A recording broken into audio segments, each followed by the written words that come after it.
మహబూబ్ నగర్ జిల్లా శ్రీశైలం ఎడమగట్టు జల విద్యుత్ ఉత్పత్తి కేంద్రంలో లీకేజెస్ ఏర్పడింది.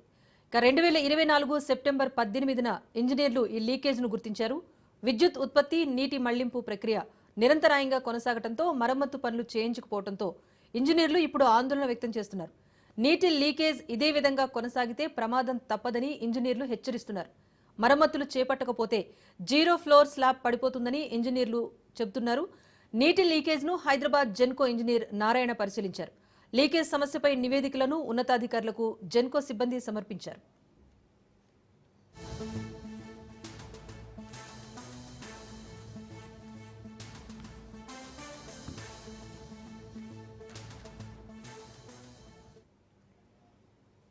మొత్తానికి శ్రీశైలం ఎడమగట్టు జల విద్యుత్ కేంద్రంకి సంబంధించి అక్కడ నీటి లీకేజ్ విషయాన్ని సెప్టెంబర్ నెలలో గుర్తించినప్పటికీ కూడా అప్పటి నుంచి నీటి ప్రవాహం కొనసాగుతోంది. విద్యుత్ ఉత్పత్తి కూడా కొనసాగుతున్న నేపథ్యంలో మరమ్మతు పనులైతే ఆలస్యం అవుతున్నట్టుగా తెలుస్తోంది. దీనికి సంబంధించి అప్డేట్ మా ప్రతినిధి సాగర్ అందిస్తారు. సాగర్, చెప్పండి, అప్పుడు ఏర్పడిన నీటి లీకేజ్ మరమ్మతులకు సంబంధించి ఇంజనీర్లు ఎలాంటి సూచనలు చేస్తున్నారు, ఉన్నతాధికారులు ఏమంటున్నారు? Right, good evening Rajeshwari. ఏదైతే శ్రీశైలం ఎడమగట్టు భూగర్భ జల విద్యుత్ కేంద్రంలో అయితే వారం రోజులుగా వాటర్ లీకేజ్ అవుతున్నట్టుగా కూడా తెలుస్తుంది.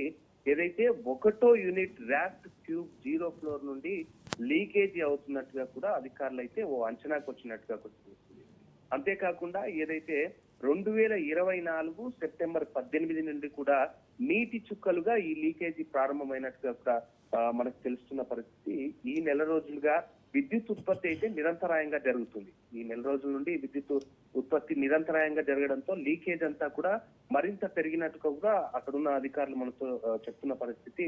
పంపులతో శ్రీశైలం డ్యామ్ లోకి నీటిని కూడా మళ్లింపు కొనసాగుతుండడంతో ఈ డ్రాప్ ట్యూబ్ 0 ఫ్లోర్ లో నీరు కాస్త ఎక్కువగా కారడం జరుగుతుందని కూడా అక్కడ ఉన్న వాళ్ళు చెప్తున్న పరిస్థితి. అంతేకాకుండా డిసెంబర్ 25 నుంచి ఈ నీటి చుక్కదారులు గమనించిన అధికారులు కూడా సీసీ కెమెరాలను ఏర్పాటు చేశారు. ఇదంతా కూడా జెన్కో అధికారులు సీసీ కెమెరాలో కూడా పర్యవేక్షణ చేస్తున్నట్టుగా కూడా తెలిపినట్టుగా తెలుస్తుంది. అంతేకాకుండా ఈ లీకేజ్ అరికట్టుకోవడానికి కూడా అధికారులు అయితే ఇప్పటికే సర్జీ చాంబర్ పెన్ స్టాప్ గేట్లను కూడా మూసేసి ఏదైతే అక్కడ ఉన్న టర్బైన్ లో నిల్వ ఉన్న నీటిని పూర్తిగా తొలగించే విధంగా కూడా ఏర్పాట్లు చేస్తున్నట్టుగా కూడా తెలుస్తుంది. ఏదైతే ఈ శ్రీశైలం ఎడమగట్టు విద్యుత్ కేంద్రం దాదాపుగా 24 ఏళ్ల కిందట నిర్మించినట్టుగా కూడా మనకు తెలుస్తుంది. అంతేకాకుండా లీకేజీని అరికట్టకపోతే 0 ఫ్లోర్ స్లాబ్ పడిపోయే అవకాశం ఉందన్నట్టు కూడా అక్కడ ఉన్న పనిచేస్తున్న కొంతమంది ఇంజనీర్లు కూడా చెప్తున్న పరిస్థితి కనిపిస్తుంది. అంతేకాకుండా ఈ లీకేజీ ప్రాంతం అంతా కూడా నిన్న ఈ రోజు హైదరాబాద్ చెందిన విద్యుత్ సోదర్ జనరల్ హైడల్ సి నారాయణ వచ్చినట్టుగా కూడా అక్కడికి వచ్చి ఆ ప్రాంతానంతా పరిశీలించినట్టుగా కూడా తెలుస్తుంది. దీనికి సంబంధించి వివరాలంతా కూడా నివేదిక రూపొందించాలని కూడా ఆయన చెప్పారు అక్కడ ఉన్న ఇంజనీర్లకు.